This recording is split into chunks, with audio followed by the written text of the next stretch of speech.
Шписар дахь бүүрчийн газар. Сайдан хөв заяа. 1-р хэсэг.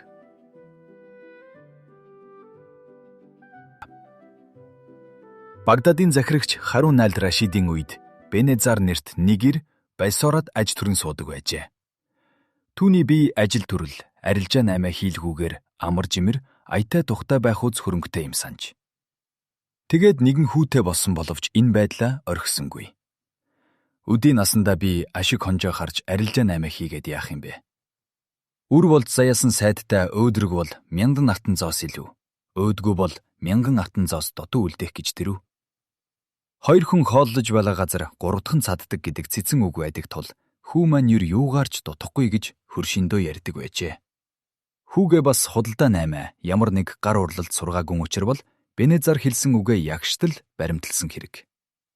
Гэхдээ Эрдэм ухааны номыг хүүтэйгээ хамт уншихыг охив дууссангүйгээр барахгүй залуу хүнийг эрдэм мэдлэг, ахмадыг дээдлэх хүндэтгэлээс гадна шалмаг гар, ир зоргоос өөр юу ч чимэглэхгүй гэж өөрөө боддог тул багаас нь зэр зэвсэг барих эрдмийг заалгасан бөгөөд сайд төдөлгүй үеийнхээ нөхөд болон өөрөөсөө ахмад хүүгүүдийн дотор хүчирхэг өрсөлдөгч нь болж морь унах, усан цэлхэд өмнөө хэнийг ч гიშгүүлэхийг байжээ. Чингээд түүнийг 18 хөрмөгц тогтсон ёс гормын дагуу бие ангирдчийн чандар орших Меккад очиж газар дээр нь сүсэглэн залбирч сүсэг бишрлээ баттгах хэмээн тийш нь явуулсан байна. Сайдыг тийм одохын өмнө эцгэн дуудуулан авчираад ааш аврыг нь багтан сайшааж сургамжийн сайхан үгс хэлж мөнгө өгөөд эцэст нь сайд минь, хүү минь бас нэг юм байна. Би бол харц доордсын балай заншлыг гэгсэн хүн. Хэдийгээр цагийг таатай нөхцөхийн үүднээс эд шидтэн, ил бичин, жил бичний тухай үүх түүх ярихыг дуртаяа сонсдог боловч учир мэдэхгүй олон хүмүүсийн адилаар эднийг аж төрөл амьдралд тус болдог гэдэгт итгэдэггүй байв. Их чинь нас нөхцөөд 12 жил болов. Гэхдээ Коран сударт туйлаас итгэдэг байр. Тэгээд надтай байх үедээ хүүгээсээ өөр хинт ч хэлэхгүй гэдэг амийг минь аваад хүүхэд төрүүлж байх үед нь нэгэн ил бичин авгаа ирсэн тухай надад ярьж үлээ. Тэгэхэд нь би шоолон хөхөрсөнсөн. Гэхдээ сайд минь, чиний төрөх үед намайг өөрийг минь ч гайхахад хүргэсэн зарим зүйл тохиолдсныг би хүлээн зөвшөөрөх хэрэгтэй. Өдөр өнжин бороо цутгаж, аянга нижигнэн, гэрэл гэгээ барилгүйгээр юу ч унших аргагүйгээр тэнгэр огторгуй харах байлна. Гэтэл оройн 4 цагт та хүүтэй болсон гэж надад хүн хэлв. Би ууган хүүгээ үзэж ерөөн ажсаа суугаа гэж ихийн чинь өрөө рүү яарн явж очтол бүх аягчин шивгчин нь үүдэн дээр нь зогсож байсан бөгөөд юу босныг асуувал өрөөнд хинч орж болохгүй. Чиний их зэмэрэг данцаараа байх гэж хүсэн бүгдийг нь гадагш гаргасан юм биж тэд хариулав. Би үүдийг нь нүцсэн боловч хинч онгоолгож өгсөнгүй. Тэгээд аягчин шивгчдийн дунд сэтгэл дулхан зогсож байтх минь урд хожид хизээж тохиолдож байгаагүй ким гинтхнэр тэнгэр цэлмэн.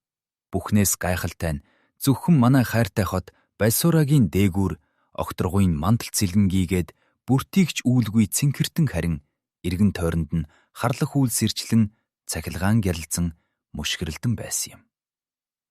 Ил соним үзэгдлийг гайхан ажиглаж байтал минь ихнэрийн минь өрөөний үүд сэвхийн нээгтэв. Шивгчдийг дадаа байж вэ гэд би өөрөө ихээс чинь юуны учир гав ганцаараа өрөөндөө түгжин суусныг нь лавлан асуухаар ганцаараа өрөөнд нь явж оров. Чингээд босго алхахад минь сарнай, хадаасан цэцэг, хилгий цэцгийн үнэр учиргүй их анхлан байсанд бараг толгой минь ирэглээ. Их чинь надад чамааг арчирж өгөөд поргон утас шиг нарийнхан алтан гинжээр хүзүнд чинь зүүсэн бяцхан мөнгөн жимбүрийг заам үзүүлв. Нэгэнтээ чамд миний ярьж байсан сайхан сэпгэлч шидэд бүсгүй энд ирээд яв. Түүний бие хүүд чинь энэ зүйлтийг өгсөн юм диж ихийг чинь хэлэхэд би тэнгэр цэлмүүлж сарнай хадаасан цэцгийн үнэр үлдээсэн хэрхүү тэр илбчин авгаа. Уг нь энэ бяцхан жимбүүрээс арай дээрин бэлэглэж чадах биш үү. Нэг хүүдий арт ч юм уу, нэг морж өгч болохсон гэж тохуурхан хөхөрч хэлв. Шидэд бүсгүүчүүл амархан гомддог бөгөөд ерөөлөө дорн хараал болооч чадах тул бүү тохуурах гэж их чинь надад хатуу сануулсан билээ. Түүний бие дорой байсан тул би аяыг нь дагаж дууга болсон бөгөөд тэрхүү жигтэй тохиолдлын тухай түүнээс хойш 6 жилийн турш хэдий залуу зандан хിവэр боловч өөхөх болов гэж ихийн чинь хэлэх хүртэл юр ярилцаагүй лээ. Тэгэхэд тэр бяцхан жимбүүрийг надад өгөөд чамайг 20 нас хүрэхэд үүнийг өгөөрэй.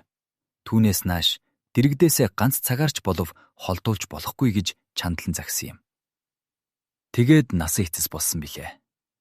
Маа, энэ тэр бэлгэн байна гэд Бенезар нэгэн бяцхан хайрцагаас артан гинжин дуйсан бяцхан мөнгөн жимбүүр гаргаж ирээд "Нэгэнд чи алсын замд одох гэж байгаа бөгөөд харж ирэхээс чинь өмнө миний бие эцэг өвгдийн араас одож мэдэх тул үүнийг би чамд 20 насн дээр чинь бос. Харин 18 насн дээр чинь өгч байна. Сэтгэл зовнон байсан эхийн чинь хүссэнчлэн чамайг энд ахиад 2 жил барьж байх ноцтой учир шалтгаан өөрт минь үгүй санагдана. Чи бол сайн, ухаалаг залуу. Зэр зэвсгийг 24 хүрсэн иршиг чадамгаа эзэмшдэг тул би өнөөдөр чамайг хэдийнэ 20 хүсний адилаар үзэж нас бий гүйцсэн гэж бодож болох болжээ. За ингээд аян замдаа амар амгалан одож Тэнгэр чамайг тэтгэн авруул зохих жаргал зовлонгийн аль алинд эцгийгээ санан дурсаж явахыг хүсэм өрөөе. Бальсорогийн Бенезар хүүгээ Арсын замд үдэн ингэж хэлв. Сайд сэтгэл хөдлөн эцэгтэйгээ салах ёс гүйцэтгээд артан гинжийг хүзүүндээ зүүж бяцхан жимбүүрийг бүсэндээ хийн мориндоо өсрөн мордож Мекка руу явах жингийнхэн цугларн буй газар руу дахин одов. Төдөлгүй 80 тэмээ олон зуун хүлэг мортон цугларв. Жингийнхэн замдаа орсон бөгөөд сайд удтал дахин үзэх учиргүй төрлөх хот Бальсорогийнхаа хаазраар дахин гарч явлаа. Энэ мэт аяны шин сонин хийгээд түүнд тулгарсан урд өмнө үзэж хараагүй нөхцөж байдал анхандаа түүнийг мэгдэхэд хүргэв. Гэвч цүлд ойртох тусам орчин тойрон улам улам ил хүл өөтөртэй болоход түүний бие сая зарим зүйлийг тэр тусмаа эцэг Бенезарын захиж хэлсэн үгийг эргцүүлэн бодож эхлэв. Нөгөө бяцхан жимбүүрийг гаргаж ирээд эргүүлж тойруулан үзэж эцэст нь амандаа хийн. Сайхан яруу тонголог аялгуу гарч мэдшгүй хэмээн үлээж үтсэн боловч юр дуурсангүй. Түүний бие хацраа түхийтэл хамаг чадлаараа үлээсэн боловч юр нэмэр болсонгүй. Тэгээд ямар ч хэрэгцээгүй билгийг бүсэндээ дурамчхан далд хийв. Гэвч төдөлгүй санаа бодол нь бүхэлдээ ихийнхээ учир битүүлэг үгэнд чиглэгдэжээ. Эд шидэт авгай нарын тухай зарим зүйл сонссон боловч Бальсород ямар нэг хөршинх нь ер бусын эд шидтэнтэй холбоотой байсан тухай дуулж мэдсэн нь үгүй.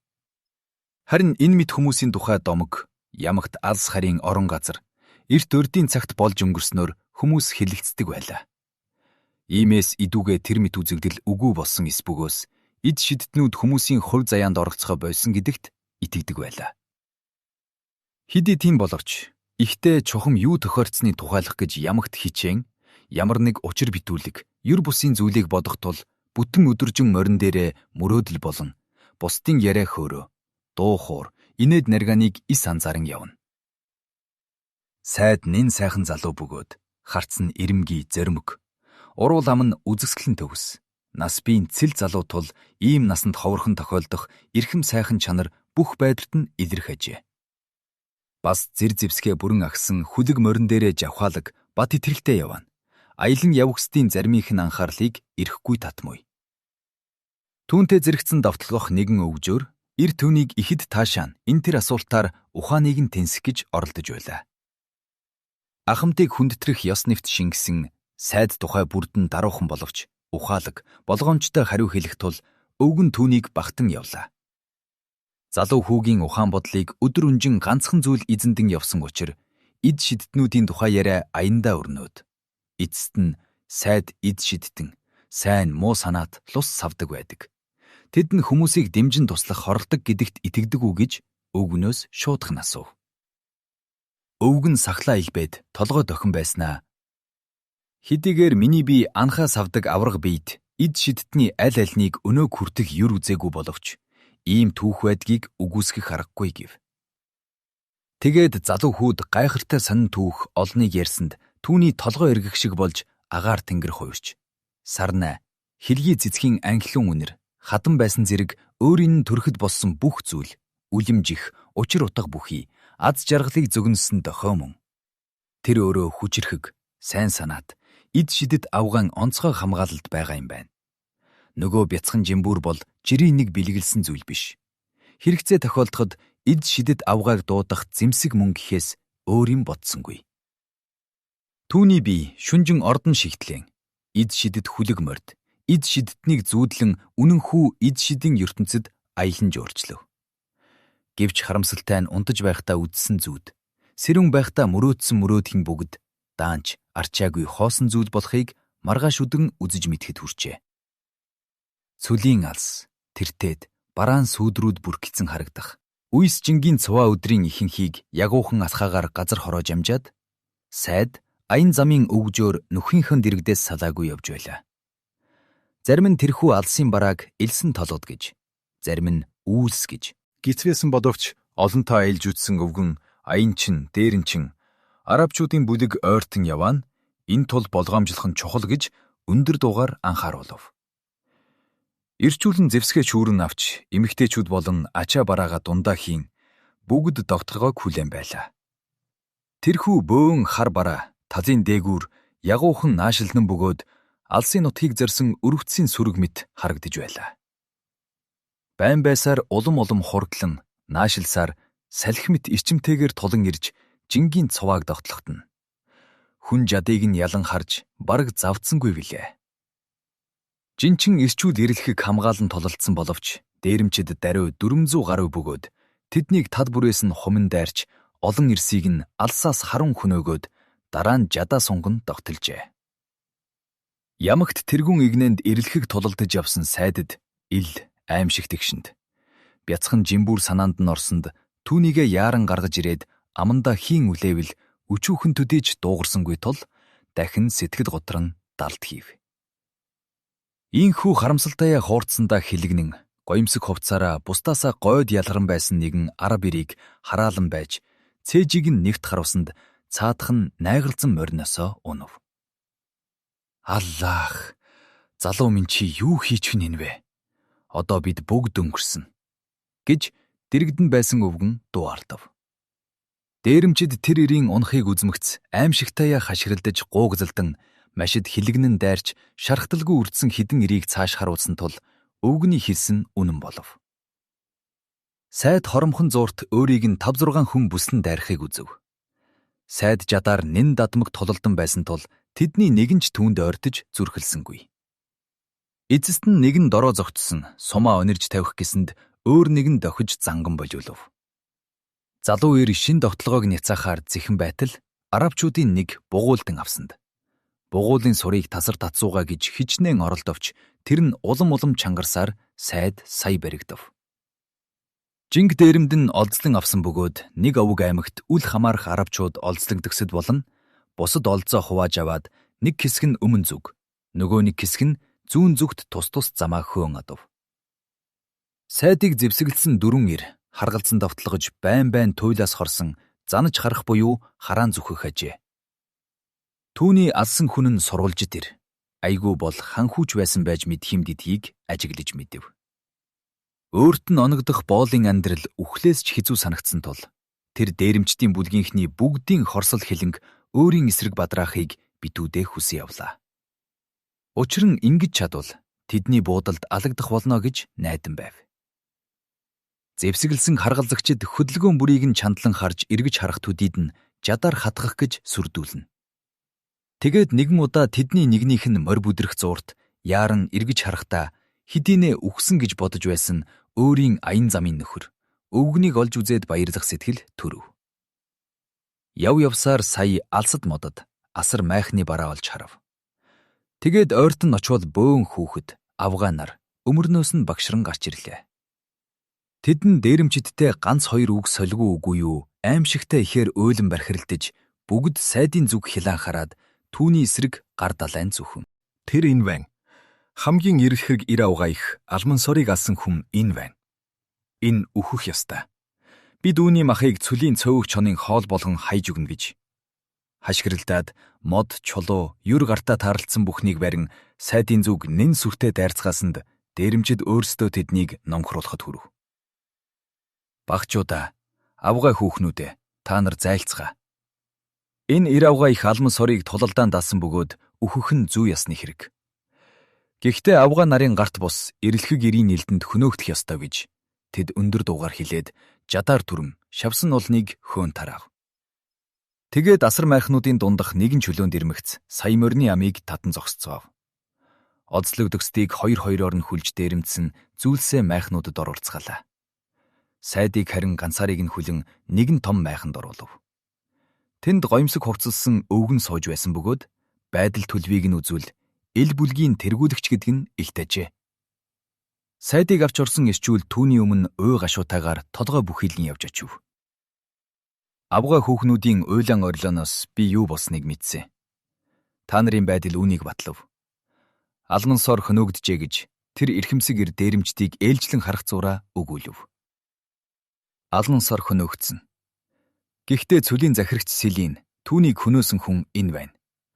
Үүнийг ямар өхлөөр хороовол зохихыг шийдвүлэх гэж бид энд авчирв. Бид үүнийг алсаас сумаар харах уу? Жад барьсан Ерсийн игнээг туулуулах уу? Эсвэл дүүжлэх үү? Эсвэл хүдэг мордын сүүлэнд уян тасар татуулах уу гэж дээрэмч нь эрс хариуцв.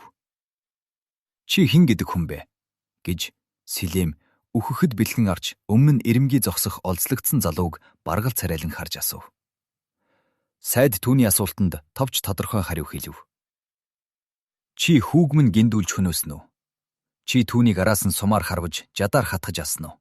Гэж өвгнийг асуухад сайд. Үгүй ноёнтон. Түүний би харсаар байтал нүхтийн минь 8-ыг цавчин хороосон тул би манай игнээг довтлох үед нь ил шууд тулалдаан дэгц урдаас нь харван хөнөөсөн билээ гэв. Үүний хэлсэн үнэн үү гэж Сэлэм сайдыг баривчилж эргэсдээс асуув. Үнэн. Энэ ир алман сорыг ил шууд тулалдаанд хөнөөсөн билээ гэж тэдний нэг хариу өгчв. Тэгвэл энэ залуу бидний өөрсдийн маань үлдэхээс илүү ч үгүй, дутууч үгүй хэрэг үлджээ. Ирэх чөлөө ам амьдралыг нь буснуулах гэсэн дайсантайгаа тэмцэн тулж түүнийг хороосон байна. Иймээс хүлгийг нь даруй тайл гэж Сэлэм үгээ зөөн өгүүлв. Тэнд байсан ирчүүл түүнийг гайхан харцгаагаад эргэлдсэн дургуутгсан байдагтайгаар хэлснийг нь гүйцэлдүүлв. Ингээд чиний хүүг эрлэхэг алман сорыг алсан этгээд амьд үлдэх болж байна уу? Мэдсэн сэн бол дорн танил өгөх минь яалаа гэж нэгэн сайдын нүүрөөд хилэгнэн харах зураа асуув. Тэгэхэд нь Сэлэм. Энэ хүн үхэх ёсгүй. Тэр ч байтугай би үүнийг өөрийнхөө майханд байлгах болно. Олзноос хүртэх зүй ясныхоо хувийг болгож би үүнийг өөртөө авна. Энэ ир миний зарц болог гэж өндөр дуугаар хэлв. Сайд өвгөнд талархах үгээ олж ядсан бөгөөд ирчүүл ам амандаа үглэлдэн гарч одоод гадаа цугларч сайдын цаазлахыг хүлээн байсан авгай хүүхэд багчуулд өвгөн Сэлэмийн шийдвэрийг дуулгасанд тэд нь аимшигт орилон хашгирaan дэгдээж төрсөн эцэг нь цусны ус авахыг хүсэхгүй байгаа бол өөрсдөө алман сарын хөнөөгдсөний хариуг алуурчнаас нь авна гэж хашгиралтав. Бусад олзлогдөгсдийг уг бүлгийнхэн хуваарлан авч баян нёгийнх нь барьцааны мөнгийг авчруулахаар зарим нэгийг нь суллан явуулж бусдыг нь мал маллуулахаар сөрөг рүү илгээжээ. Урд нь 10 боолоор үйлчлэгж байсан нэг нь одоо ил буудалд хамгийн адгийн ажил гүйцэтгэх болов. Сайдад ийм зовлон учирсангүй. Өвгөн Сэлэм залуу хүүг ийхүү өршөөн үтсэн нь түүний ирэмгий баатарлаг байдал төлөвөөс болов эсбөгөөс нөгөө сайхан сэтгэлд лусын дагнын ид шидээс болов. Үүний альнаас болов гэдгийг хэлж мэдэх хүн үгүй бөгөөд. Юу боловч Сэлэм зарц байтугай. Хүүгээс нь ч илүү эрх дураараа түүний майханд сууж байлаа.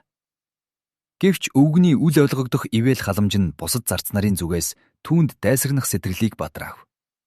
Хаашаал харна өширхэн зансан харц дулгарч буудал дундуур ганцаараа явж байхад нь илтэд өөрт нь зориулсан сум хинхтлийн дэрэгдүүр нисэн өнгөрнөн бөгөөд түүнд оногдоогүйгээ хинхтгэхтэй салгалгүй зүүж яваа амьд мэндүлцнэ. Түүний л эд шидийн хүч гэж боддог бяцхан жимбүүрийн аж аврал гэж үзнэ. Ийхүү амь насанд нь халдах гэснийг тэр Сэлэмд үргэлж гомдолсон мэдүүлэх боловч тэр отог тэр аяараа ивээгдсэн харийн хүний эсрэг нэгдэн нийлсэн мэт тул цаадах нь тийхүү гитэн хөнөөгчийг илрүүлэх гэж хичнээн оролдовч талаар өнгөрөх ажээ. Чингээд нэгэн өдөр Сэлэм түүнд хандаж гарт чинь хороогдсон хүүгэн орлож юуны магад гэж би чамайг бодсон билээ. Гэвч ингэх учир үгүн буруу нь надаас ч чамаас ч үр шалтгаална. Бүгд чамайг туйлаас үслэн занах тул би өөрөө ч чамайг хоошид хамгаалж чадахгүй түрв. Тэд чамайг нууцаар хөнөөчихвөл буруутан этгээдийг шийтгэлээгээд чамд ч надад ч юуны тос байх вүлээ. Учир иймээс ирчүүлийг ээлжид тогтолгооноос эргэж ирэхэд нь би тэдэнд эцгийгч нь барьцааны мөнгө ирүүлсэн бич хэлээд хэд хэдэн үнэн чирсээр хамгаалуулан чамайг цөлөөс гаргуулъя гэв. Сайд үүнийг сонсоод би танаас өөр хүнд итгэж чадна гэж үү? Тэд намайг зам зуураа хөнөөчих биш үү гэж сэтгэл түгшин асуусанд Силем их л тайвнаар. Тэдний надад өргөх урд өмнө хэний ч эвдэж байгаагүй андгай тангараг үүнээс чамайг хамгаалах болно гэж хариулав. Үүнээс хэдэн өдрийн дараа ирчүүл буудалтаа эргэж ирцгээсэнд Силем амлснараа үлдэв.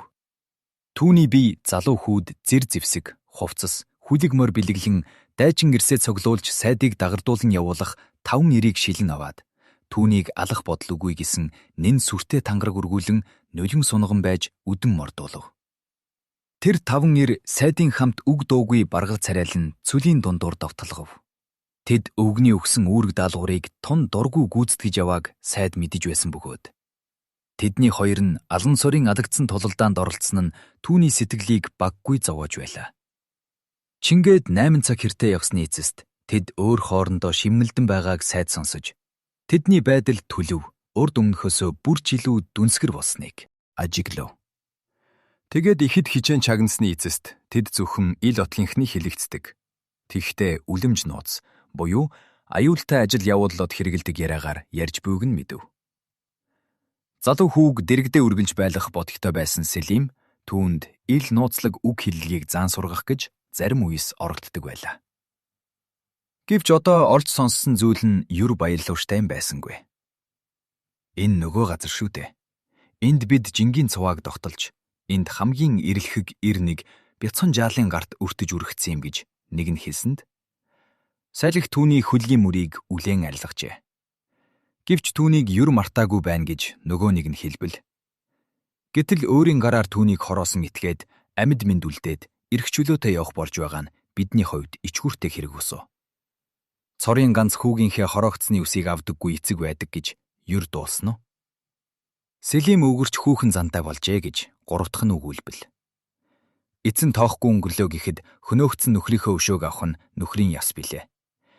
Энд энэ газар бид үүнийг тонжлох ёстой. Энэ бол эрт урьдаас баримтласаар ирсэн ёс заншил билээ гэж дөрөвдөх нь хэлсэнд. Гэхдээ бид өвгөнд тангаргалсан билээ.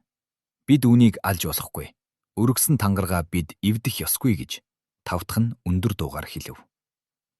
Энэ үнэн бид тангаргалсан бөгөөд алуурч дайснуудынхаа гараас чөлөөтэй мултар модох болж байна гэж бусд нь хариулв. Тэгтэл бусдаасаа илүү баргар царайрсан нэг ир зогсоцгоо. Өвгөн Силем ухаадаг толгой гэдэг нь үнэн болгоч бусдын итгэдэг шиг тийм ч их ухаалаг бишээ. Энэ залууг тэнд энд хүргэж өгнө гэж бид түүнд тангаралсан гэж үү? Үгүй. Зөвхөн амьд нь халдахгүй гэдэг л тангараг өргүүлсэн. Тэгэхээр бид үүнийг амьд үлдээн.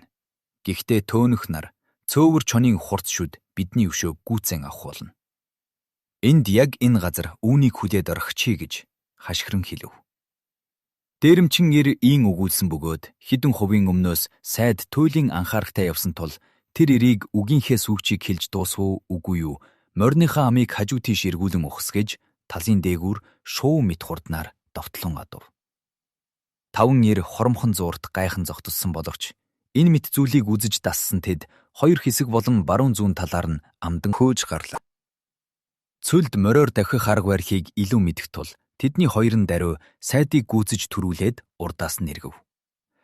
Тэгэхэд нь хажуу тийш бултан дахивал тэнд нь мөн хоёр ихэд байлаа. Тэдний тавдах нь араас нь хөөж яв. Түүнийг алахгүй гэсэн тангарахтаа болоод тэд зэвсгээ хэрэглэсэнгүй. Энэ удаад мөн л араас нь бугуул шидэн мориноос нь хог татан унгаад хайр найргүй балбан гар хөдийг нь хүлээд цөлийн улайдмал игсэн дээр орхив. Сайд тэднээс инэрч үзээч гэж гуйн барьцааны их мөнгө амссан боловч тэд хөхрөгдөн мориндоо үсрэн мордоод тогтлон оджээ. Хідэн агшны зуур тэдний холдон одох хүлэг мордын хөлийн хөнгөн чимээг чих тавин чагнаад нэгэн төнгөрлөө гэдгээ мэдэв. Тэгээд эцгийгээ хүүгээ харж үл очиход өвгний идлэх уй гашууг өөрийнхөө ийм арчаагүй байдалтай байгааг улайдмал илсэн дунд зовлонгийн туйлыг үзэн тарчиж үхэх Цөөвөр чонд тасчуулах нь бүхнээс илүү тодорхой тул ийм залуудаа өөхөх болсноо бодон байлаа. Нар улам өндөр төхөөрн магна дээрээс нь тисхүе бэрх цоноон байр. Байдгаараа хижээн оролцсны эцэст хөрвөөж чадсан боловч энэ нь нэмэр тусаар багажээ.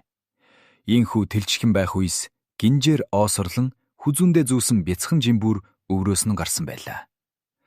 Түүнийг амаараа барьж авах гэж удадл оролцсны эцэст сая уруулаараа тэмтэрн 100 жүлээх гэж хичээсэн боловч ил аимшигт гаслангийн үед ч тэр нь дуугарсангүй.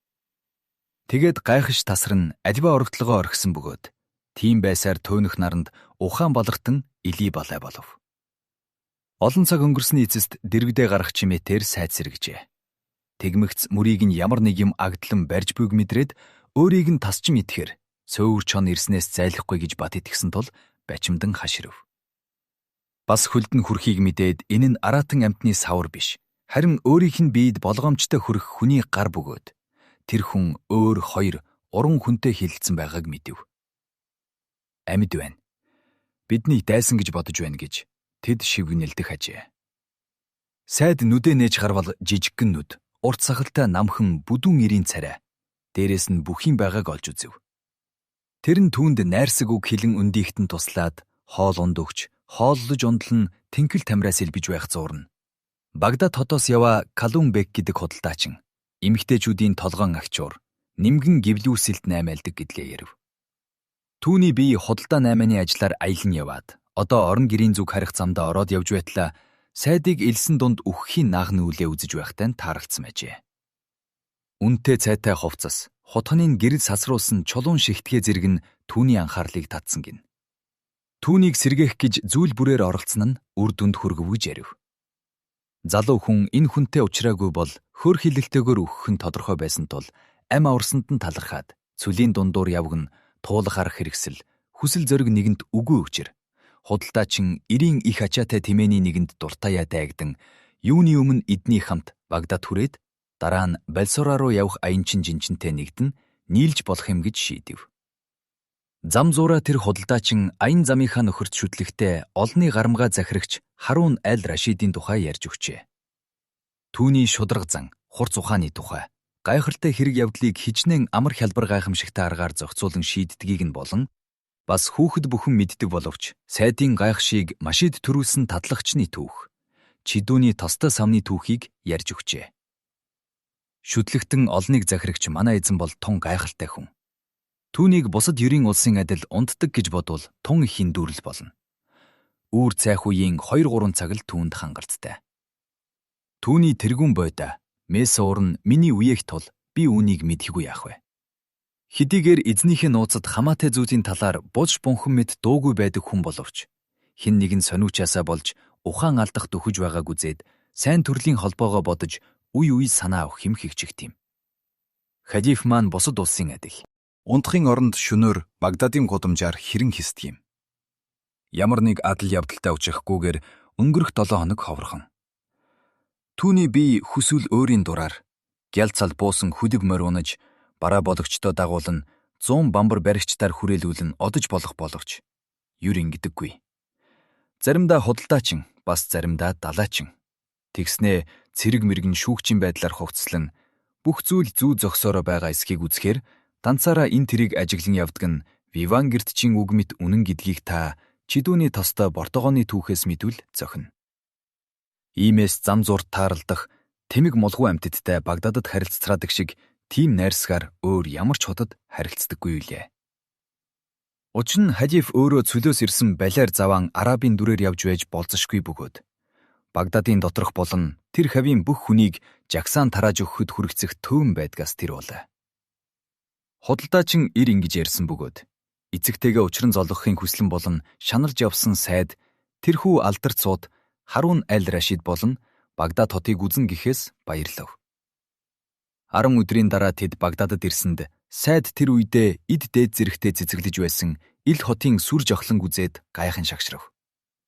Худалдаачин гэртээ цуг очгиж урсанд сайд үүмэн хүлгсэн олмын дунд анх орсон даруйд энд агаар тигэр мөрний ус сүмийн шатан дээр хоног өнгөрүүлэх хэвтрээс өөр юу ч олдохгүй гэж санагдсан тул дуртаяа зөвшөөрчээ. Ирснийхээ маргааш хувцлагчхаад энхүү тансаг, сүрлэг хорц хонортой гарахад Багдадад нүүр улаахааргүй болов. Бас ч зарим хүний анхаарлыг татаж мэдэх юм гэж сэтгэн байтхан худалдаачин өрөөнд нь орж иржээ. Үзэсгэлэн төгс залууг хараад залжинаар инээмсэглэн сахлаа илж. "Залуу эрхэм ээ. Юм бүхэн чи үнэхээр сайхан байна. Гэвч та хэрхэх гэж байна вэ? Та тун их мөрөөдөнтгий хүн бөгөөд маргааш яах вэ гэдгээ боддоггүй юм шиг надад санагдлаа. Эсвэл өмссөн зүүснийхээ чинээгээр аж төрж чадхуйц тийм их бэхэн зэлэн мөнгөтэй хүн үү?" гэсэнд залуу ир. "Эрхэм хайрт ноён Калум. Бэкэ. Мөнгө надад даанч байхгүй боловч гэртээ харих зардал таныг зээлдүүлбэл эцэг минь түүнийг тань зүй ёсоор нь төлөх билээ" гэж эргэлзэж гайхширн нүрээ улайлган байж хэлв. "Эцэг чинь надад төлөх юм гэж үү залуу минь? Нар тархийг чинь бүр сүйдэгччээ гэдэгт би бүрнээ итгэж байна. Эцэг минь Алеппод суудаг баян хүн. Би түүний ганц хүн. Арабчууд довтолсон. Би тэдний үүрэнд нь байсан гэх мэтчлэн цүлд явхдаа чиний ярьсан элдв дээдийн үлгэр домогт намайг сонсоод л итгэх юм гэж чи боджээ дээ. Бүр тэр үед би чиний ичгүүргүй байдал, бузар худал хурмаг ярианд чинь зэвүүрхэж байсан юм. Алеппогийн бүх баячуул дан худалдаачид. Би хэдийнээс тэдэнтэй арилжаа наймаа хийж явсан бөгөөд ядаж 6,000 тумааны хөрөнгөтэй байлаа гэхэд л ямар нэг Бенезарын тухай дуулах ёстой билээ. Нэгэн бол Алеппос гарсан гэдэг чинь худлаа. Эсвэл эцэг чинь ядуу антин биз. Тэгээд ч би оргон зайлсан хүүдэн зэс зоосч зээлдүүлэх аргагүй байнан босов. Тэгээд бас цүлд болсон тогтолгоо. Ухаанд халиф Харуныг худалдааны замыг хамгаалуулснаас хойш дээрэмчид зүрхэлж жингийн цава тонон дээрэмдэж тэрч байтугай хүн олзтон арч одсон гэж хүм амтм юр дуулсан уу да. Ийм явдад болсон бол хэдийнэ овны дунд тархсан байлтай атал. Зам зуурт минь ертөнцийн өнцөг булан бүрийн хүн амтан хуран цуглаж байдаг энд Багдадад ч хүмүүс энэ тухай юр юм хэлэгдсэнгүй. Энэ бол чиний ярьсан удаах хуурамч зүйл. Ичхүүрээ ардсан залуу ир минь гэж худалдаач нь чанга хөхрөн хэлв. Хорсол хилэндээ царай нь хуухай цайсан сайд тэрхүү жигшүүрт адлар ирийн яриаг тас дайрах гэсэн боловч тэр нь бүр чангаар хашгиран гараас авчиж. Бас 3 дахь худал яриа чинь юу вэ гэвэл ичхүүргүй худагч минь. Сэлемийн одогт байсан түүхчин юм. Альва араб хүний бараа харсан хүн бүхэн Сэлемийн алдрыг андахгүй мэднэ. Гэхдээ Сэлем бол хамгийн аимшигтай хэрцгий дээрэмчин гэж алдарсан хүн билээ. Гэтэл чи хүүг нь арчаад тэр дороо хэсэгчүүлэн тасчуулаагүй гэж ярьж хэрхэн зүрхэлнэ вэ? Тийм ээ. Чи бүр ичгүүргүй явдлыг туйлд нь хүргэж. Дүүжилчээр ямар зүс царайтай болох нь вэ гэдгийг л харахын тулд аян замын хүнийг ямагт дүүжилдэг Сэлем чамайг аль таарлцсан модонд дүүжилчихийн оронд отгийнхноосоо хамгаалан насартаа байлгаж барьцааны мөнгөгүйгээр суллаад явуулчихсан гэж итгэх аргагүй юм ярьсан билээ. Чи бол ёстой дүүрчгсэн худалч гэсэнд залуу ир. Энэ бүхэн үнэн гэдгийг өөрийн сүнс сүлд Виван гэрдчийн сахлыг барин тангаргалахаас өөр хэлж мэдэх юм надад алга гэж өндөр дуугаар хэлв. Юу гинэ? Сүнс сүлдээ барин тангаглах гэж үү? Гэмээн хашгираад худалдаач нь. Нүгэлт хуурам мэхлэгч сүнс сүлдээ барина уу? Хэн үүнд идэх юм бэ? Өөрөө сахалгүй хөвтөж чи бас Виван гэрдчийн сахлыг барин тангаргалах уу? Хэн үүнд идэх юм бэ? Гэвэл сайд. Надад даанч гэрч алга. Гэхдээ та намайг хүлэхтэй, хөрхилэлдээ болчихсон хөвтөж байхад минь олж авсан биш үү? Гэж хэлбэл цаадах нь. Эн чинь ямар ч натлахаа болохгүй. Чи бол нилээн сүрхий дээрэмчний байгальтай хувцалсан байсан. Өөрөөсөө хүчтэй нэгэн рүү дайраад дийлдэж хүлүүлээ биз гэв. Араас минь л бугуул хаяхгүй юм бол намайг хүчээр дийлэн газар дунгаж хүлж чадах тийм нэг. Тэрч байтугай 2 ир байх нь үгүй юу гэдгийг би үзэх юмсан. Зэвсэг барьж сурсан нэг ир юу чаддгийг зах зээлийн газраас гарч үзээгүй та яаж мэдэх вүлээ? Гэвч та амийг минь аварсан тул би танд талархнам. Харин одоо та намайг яах гээд байна вэ? Таныг туслахгүй бол би гуйлга гуйхад хүрнэ. Гэхдээ би өөрийнхөө ижил амтнаас өршөөл инэрлийг хүсэмжлэхгүй, халигт хандах болно гэж сайд хариу өчв. Худалдаачин ир догтоёо инэв хийлэн. Тийм үү? Та манай бүхнээс ивэлт эзнээс өөр хүнд хандахгүй нү? Үүнийг танд би эрхэмсэг гуйлга гэж нэрлэх юм байна. Гэхдээ залуу, Эрхэмсэг ноён минь. Хаживт миний үеэл ах Миссураар дамжиж хүрнэ гэдгийг бодож үзээрэй. Бас таны ямар гайхамшигтай худлаа ярьдгийг тэргүүн бодоод анхааруулахад миний хувьд ганц л үг хэрэгтэй гэдгийг болгож үз. Гэвч сайд, залуу насыг чинь бодоод би чамайг өрөвдөж байна. Чи засарч болно. Юунд ч хүрч мэднэ. Би чамайг зээлийн газар дахь дэлгүүртээ ажилуулах бодогтой байна. Чи тэнд 1 жил ажиллаад явах гэж хүсэх юм бол би хүйс мөнгийг чинь бүрэн төлөөд Алеппо руу, Медина, Стамбул руу байлсоораа. Ер нь хаашаач явна гинвэ хамаагүй. Буруу номтонд руу ч байсан дураар чинь 50 явуулна. Үд болч чамд бодох хугацаа олгоё. Зөвшөөрвөл сайн хэрэг. Эс зөвшөөрвөл би надад учруулсан аяны зардал, унаж ирсэн тэмээний чинь хүс сэлтийг хямд төсрөөр бодон хогц хунар болон ер нь чамд байгаа бүхнийг аваад гудамжинд гаргаад хаячихна. Тэгсний эцэст чи халиф сүмийн мэрэгэн шүүгчээс эсвэл зах зээлийн газар очиж хайр хишиг гуйна гэж хэлээд золгүй залууг орхин гарч одов. Сайд түүний араас жигшил дүүрнүүдээр харан хоцорлоо. Дардын хар санаа агуулн өөрийг нь мэддэ оруулахын тулд гэртээ дагуулan ирсэн энэ хүний муухай сэтгэлтэйг тачаад нь зэвүүцэв. Оргон зайлж болох нь уу гэж үзсэнд өрөөний цонхнууд төмөр сараалчтай, үүдэн цоочтой ажээ.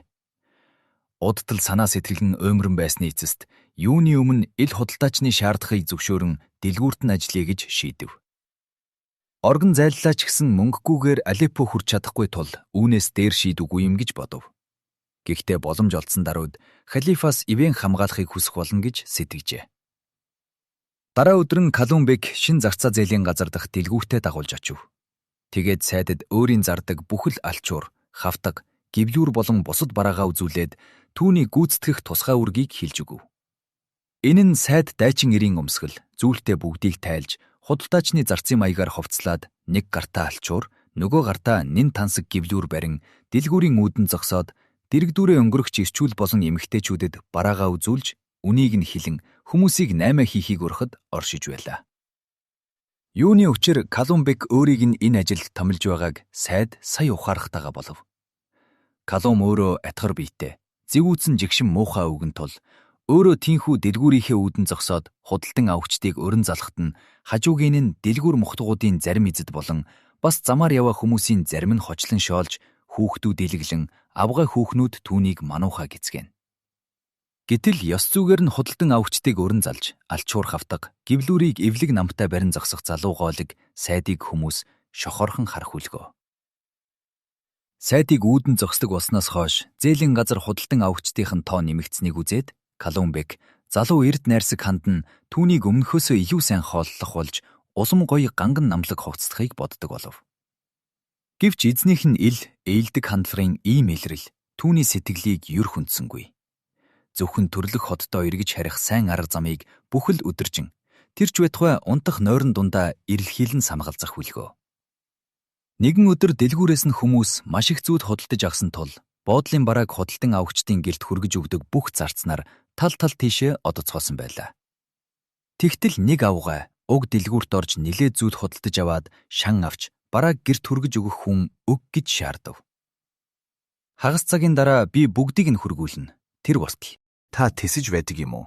Эс бөгөөс өөр загцхаа нэгтээс олж хүсэл гэж Калумбек хэлв. Та чинь худалдаачин хүн байглаа. Худалдан авахчдаа таньж мэдэхгүй зөөгч өгөх биж үү? Тийм таньж мэдэхгүй залуу олны шахацалдаан дунд барааг минь аваад зүхтаачихсан шүү дээ. Тэгэх юм бол би хинтээ ярих болж байна. Үгүй шүү. Та бол зээлийн ёс журмын дагуу авсан зүйлийг гэрт минь хөргүүлэх үүрэгтэй бөгөөд эцэст нь та ямар нэг зүйл тохиолдвол хариуцах ёстой билээ гэж тэр авгай өндөр дуугаар хэлсэнд худалдаачин гэр. Ирхэм авгай минь. Та ердөө хагас цаг хүлээж үз. Миний бүх зөөгчд тал тар тийшээ зөөвөрт явчихсан гэж ууртаа дороо ирвэлдэн өгүүлв. Хизээд хид хідэн загц нөөцөд байлгаж байдаггүй энэ ч харин муу дэлгүүр байна да гэж муухай ааштай авгай хариу хэлээд харав. Тэнд нэг ажилгүй антан зогсож байна. Залуу минь, нааш ирээд энэ боодолтойг аваад намайг дагаад яв гэв. Байц. Наадах чинь миний ухуудах зарлан дуудагч, соромзон байхгүй юу? Энэ залуу энэ дэлгүүрийн босгоноос холдох ёсгүй гэж Калумбек хашгиран өгүүлв. Юу болоо вэ? Гэд гэр настай авгай боодолтой бараага шуудхан сайдын суганд хавчуулж. Энэ ч ёстой муу худалдаач нь. Ямар ч хэрэгцээгүй адийн бараа байна да. Тэгэд ийм ажилгүй залууг бараагаа магтуулах гэж зогсоож байдаг юм байх нэ. Яв залуу минь. Чи өнөөдөр шанг хүртэх болно гэв. За тэгвэл ариман хийгээд бүхэл чөтгөр шуламсын нэрийг бодож яв гэж Колумбек соронзонгийнхаа араас үглээд. Түрхэн эргэж ирээрэй. Би илүү удаан саатуулсан бол эмгэн шулам зээлээр нэг хашгирч нэр төрийг минь гутааж мэдэх нь байна гэв. Насандаа баймааргүй хөнгөн шингэнээр зээл, гудамж дундуур яаран алхах авгааг сайд дагмадлаа. Тэгээд сая нэгэн гоё байшингийн үүдэнд ирж үүдийг нь тогшсонд хоёр далгачтай хаалга цэлсхийн онгооход авгай гантиг шатаар дээш өгсөд сайдыг дагаад явгиж дохив. Явсаар сайдын урд өмнө үзэж харж явснаас хавьгүй тансаг, сүр жавхсантай цэлгэр уудам танхимд орж очив. Тэнд нөгөө авгай нэгэн олбог дээр ядарсан янзтай суугаад боодогтой барааг газар тавьгиж залуу эрд дорхон бяцхан мөнгөн зоос өгч яв гэж хэлв. Хэдийнэ үүдэн дөхөд байтал нэгэн яруухан, тунгалаг хоолойтой хүн сайд гэж дуудав. Энд нэрийг минь мэддэг хүн байдаг хачим гэж гайхан эргэж харуул нөгөө хөгшин авгаан оронд олбог дээр өчнөөн олон боол шивгчдэр хүрээлүүлсэн нэгэн гайхалтай сайхан хатагтай сууж байлаа. Сайд гайхсандаа дуугарч чадахгүй. Гараа илгэндээ зөрүүлэн гүнээ мэхийн яслав. Сайд, хайртай хүү минь. Чамайг Багдад ирэхэд хүргэсэн осол эндэлд би гүнээ гашуудж байна. Учир нь 20 нас хүрэхээс өмнө эцгийн гал голомтыг орхин гарваас хойг заяаны чинь төөрөг тайлагдах ёстой цаанаас оноод цорын ганц газар чинь энэ үлээ. Сайд минь, чамд нөгөө бяцхан жимбүүр чинь байгаа юу? Гэж тэр хатагтай хэлсэнд сайд. Байлгүй яах вэ? Гэж баяртаяа дуу алдах зуура артан гинжиг татан гаргаж ирээд таалав намайг төрөх үес үүнийг бэлгэлсэн тэр сайхан сэтгэлд дагн мөн үү гэв. Би ихийн минь найз байсан. Бас чамайг төдөг төгшин хിവэрэ байх аваас чиний ч найз. Илээ минь. Хөнгөн сэтгэлд эцэг чинь хэлсэн үгийг минь дагсан сан бол чи олон гаслангаас аврагдах байсан юмсаа гэж тэр дагн хэлв. За яах вэ? Инхэл учиртай байж дээ. Гэд сайд. Харин одоо эрхэн дагн минь. Та зүүн хойд зүгийн хүчтэй салхи хүүлэн тэргэндээ хилүүлээд намайг авч хэдэн минутын дотор Алипод эцэгт минь хүргэж өгнө. Тэгвэл би 20 нас хүрэн хүртлээ үлдэж байгаа 6 сарыг тэнд төвчээртэйе сууж өнгөрөх болно гэв. Дагн инээмсэглээд. Чи бидэнтэй яригцах ив арга олдог хүн байна. Гэвч хөөрхий сайд минь. Энэ бол бүтэхгүй. Эцгийнхээ орон гэрээс ангид байгаа үед чинь одоо би чамд ямар ч гайхамшигтай зүйл хийж чадахгүй. Ядаж л өөдгүй юм уу Колумбекийн эрх мэдлээс ч чамайг чөлөөлж чадахгүй юм шүү дээ. Тэр бол чиний хүчирхэг дайсан. Эмийн хамгаалтанд байгаа юм гэв. Тэгвэл надад авран хамгаалагч сайхан сэтгэлт найз дагн байгаа төдийгүй бас дайсан эмхтэй байдаг байх нэ. Би таны ивэлхийг урд өмнөж олонтоо үзэж мэдсэндээ одоо би итгэж байна. Гэхдээ та надад зөвлөн хэлэх үгээрээ тус дэмжлэг болж болохгүй юм биш үү? Би халиф руу очиж түүнээс тусламж дэмжлэг гуйвал ямар вэ? Түүний би ухаантай хүн тул намайг Колумбекээс хамгаалж мэдх юм. Гэж сайд хэлсэнд дагн хариуд нь. Тийм ээ харуун ухаантай хүн. Гэвч харамсалтай нь бас л хүн шүү дээ. Түүний би тэргүүн бойда Месоурда өөрөөсөө ч илүү хитэгдэг. Месоурыг туршин үзээд үнэнч гэж үзсэн тул энэ нь ч бас зөв юм. Гэтэл Месоур нь өөрийн нөхөр Колумбекэд өөршгөө итгэдэг бөгөөд хэдийгээр тэр Месоурын садан болгоч муу хүн тул ингэж итгэдэг нь Месоурын буруу юм. Колумб нь бас залхиа итгээд гэлээ. Энд дөнгөж ирмэгцээ өөрийн үеэл тэргүүн бойдаад өөрийнхөө тухай үлгэр домог ярьж итгүүлсэнд цаадхан түүнийг нь халифт ярьсан юм. Тиймээс даруй харууны ордонд явж очих юм бол тэр чамд итгэхгүй тул чамд сайн юм ир болохгүй. Гэхдээ чамд түүнтэй ойртон шадрах өөр арга зам байгаа. Түүний өмөх түшигт чи багтах болно гэдэл нь төрсөн өдрийн чинь төөрөхт хэдийнэ бичээстэй бий гэв. Энэ тун тусгүй хэрэг гэж сайд готрангуй хэлээд тэгэхээр би бас л удтал өөдгүй юм уу Колумбекийн дэлгүүрийн үдийг сахих болох нэ. Гэвч эрхэм хүндэт авхаа минь ээ. Та надад нэгэн ивэд үзүүлж чадахсан билээ. Миний би зэр зэвсэг барьж хүмүүжсэн тул туйлын их баяр баясгал минь ном сум мохоо илт сэлтээр жинхэнэ ясоор тэнцэлдэн хүчээ сорих явдал илээ. Энэ хотын сурвалжит залуус 7 хоног тутам нэг удаа ийхүү тэмцэлдэх юм. Гэтэл дээд зэргийн өмсгөл зүйлттэн дээр чөлөөт хүмүүс л хашлагны дотор орох хэрэгтэй юм. Нэг үгээр хэлбэл зээлийн газрын нэгч залц тийш орох ирэхгүй гэсэн үг.